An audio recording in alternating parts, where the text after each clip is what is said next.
Okay, so let's start by exploring our first loop type known as for loops. So what is a for loop? Well, the for loop in Python is used to iterate over a sequence. So a sequence like a list, a tuple, a string, or any other iterable object. So let's take a quick look at the syntax we need to use when constructing a loop. So we start, as the name suggests, with the keyword for. We then place a variable name of choice that will store the value of each element that is contained in the sequence on each iteration. So we'll call this for the time being element, but you can call this whatever you like as long as it complies with variable naming conventions. We then put the keyword in, and then we put the sequence that we want to iterate over. So for the time being, let's put a list sequence with a list of 5 integers from 1 to 5. So let's pause and think what this code will do. It will first store the first element in the sequence inside the variable called element. So it takes 1 and stores it inside element. And then it will execute the code block that we place after the colon, just like we saw with conditional statements. Now when the code has finished running, the for loop automatically runs again, this time taking the second item and storing it in the variable name that you stipulated in the for loop. In this example, it's element. The code after the colon is then executed. It then takes the third element and runs the code, and so on until all elements in the sequence have been iterated over. When the last element is iterated over, the for loop will stop. So for this example, let's just do something simple and print the item that is stored in the variable element on each iteration of the for loop. So in the body of the for loop, i.e. after the colon, we will put print, and then inside parentheses we'll put the variable name element. When we run the code, you can see that the first iteration has stored 1 in our variable called element, and then the value was printed to the screen. The second time round 2 was stored in the variable called element, and we then print 2 to the screen, and so on. So a simple concept. We simply go over a sequence taking each element one at a time. And we can then choose what we want to do with this element in the code block. So let's use for loops for some practical purposes. Let's say we want to find the sum of all integers in a list. We'll first of all create a list of numbers, so we'll call the variable numbers, and we'll put a list with values 1 to 10. So now we have our sequence that we want to iterate over. Let's start creating our for loop. So we put for to start our for loop, and then we provide a variable name. In this example, I'm simply going to put num. We can then put the keyword in, and then we can put the sequence that we want to iterate over. So in this example, we put numbers. We can then put a colon. So seeing as we want to sum each element in the list numbers, how would we go about doing this? Well, it would make sense for us to create a variable that stores the sum so we can keep a track of the total as the iteration progresses. So just above our for loop, I'm going to create a variable called total, which stores the number 0.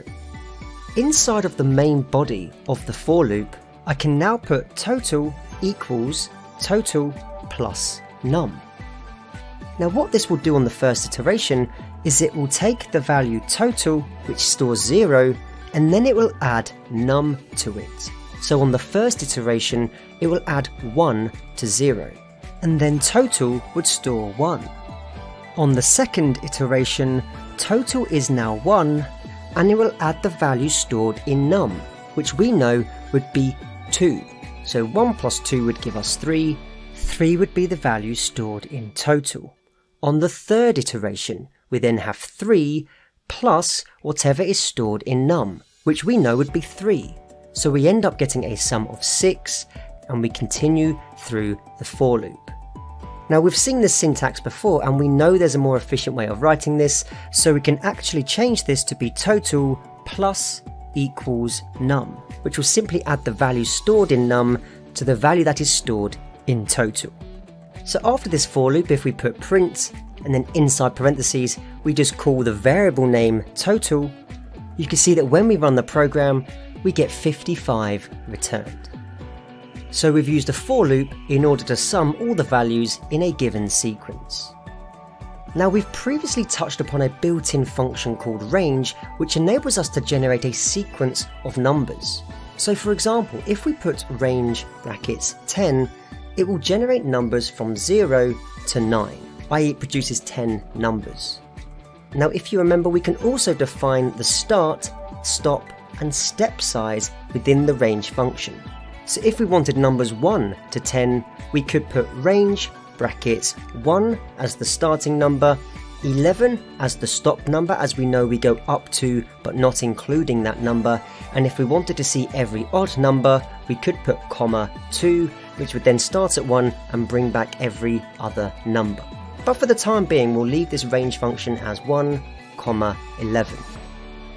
Now the range object is very smart in a way because it doesn't generate every number that it contains when we create it. It would be inefficient if it did, as this would have to then store all the values in memory.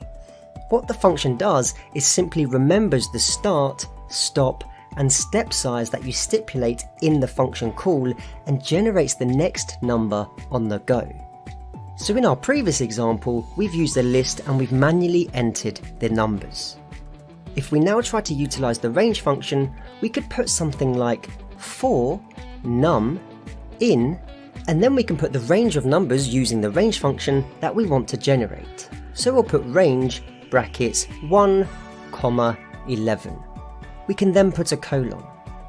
For the time being, if I just print out num, you can see that when we run this code, we print out numbers 1 to 10. Just like we would expect, because the for loop is iterating through the range function that we've stipulated. Now let's produce the same result as we did in our previous example. If we were to create a variable called total and set this equal to 0, I can now put for num in range 1 to 11, and rather than printing out the num, I want to put total plus equals num. When we now print total using this for loop, we get 55, so the same result as our previous example. The only difference being we've been more efficient in the way that we're producing the for loop. Okay, so let's now iterate through some other sequences. And we'll start with lists of strings. So if I were to create a variable called hobbies, and inside square brackets we put the hobbies sport, music, and coding, we know that we can iterate through this list. So a basic example, we could put for I, with I being the variable name in this instance because it's quick and easy. We can then put in hobbies, colon. We can then print I. You can see here we then just print out sport, music and coding to the screen. But I want to add a little bit more. So inside the print function, I'm actually going to precede this with the string I enjoy and follow this with a space, plus I.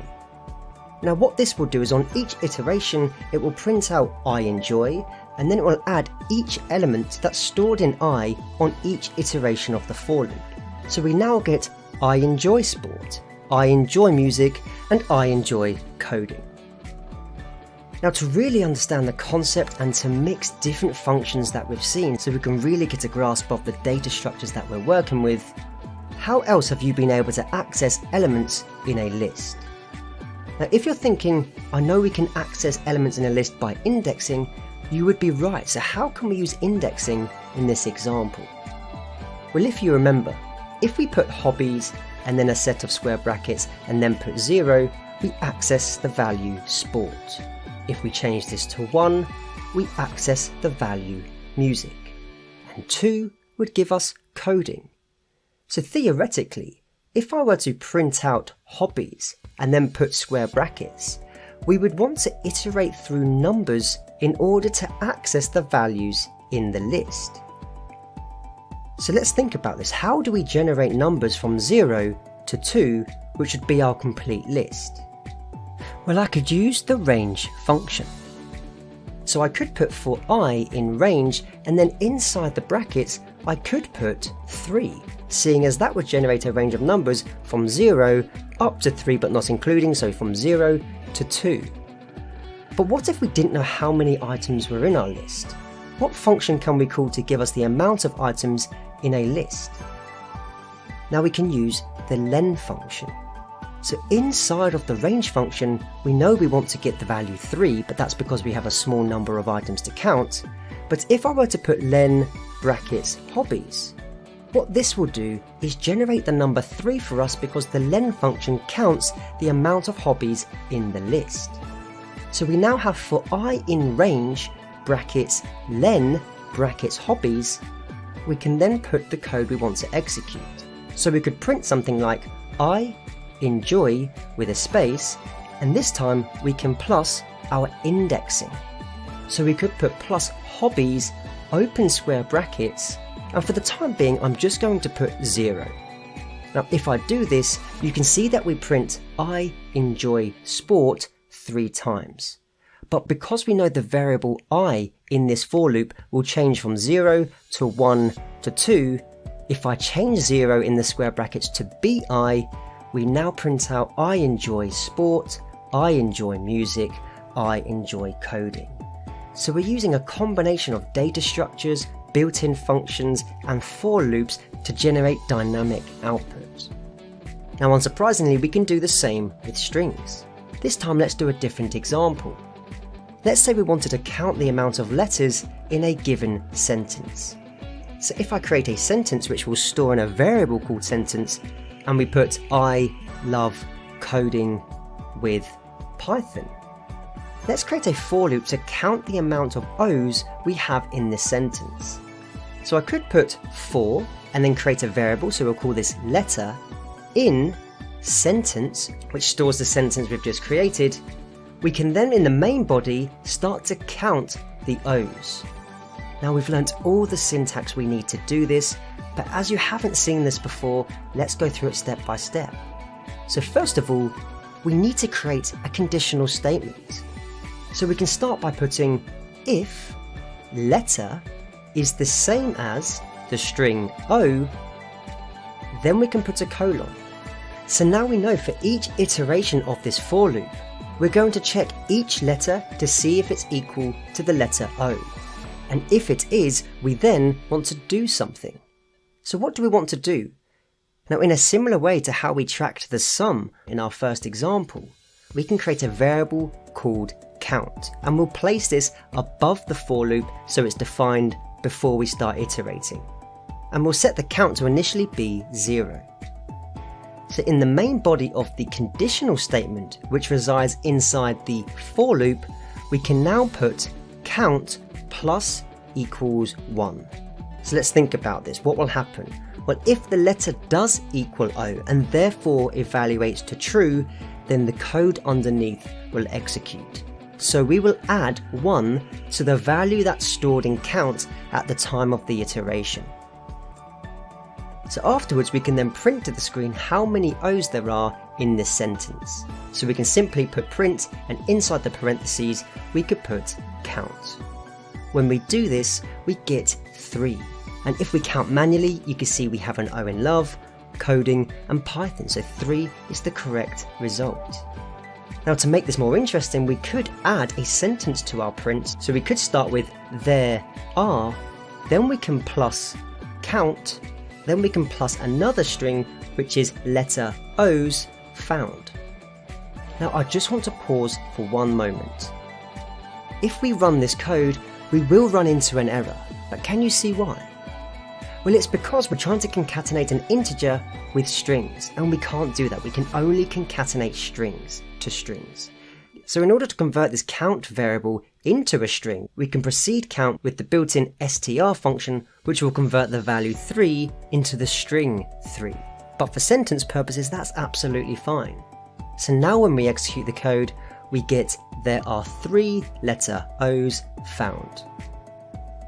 So we've seen numerous examples here of for loops, how we can use them to iterate through lists, how we can use them to iterate through strings. Obviously the same can be done with tuples. We've also seen how the range function and the len function can come in handy in order for us to access elements in a list by indexing. In the next video, we're going to recreate the Fizz Buzz game using techniques covered in this video.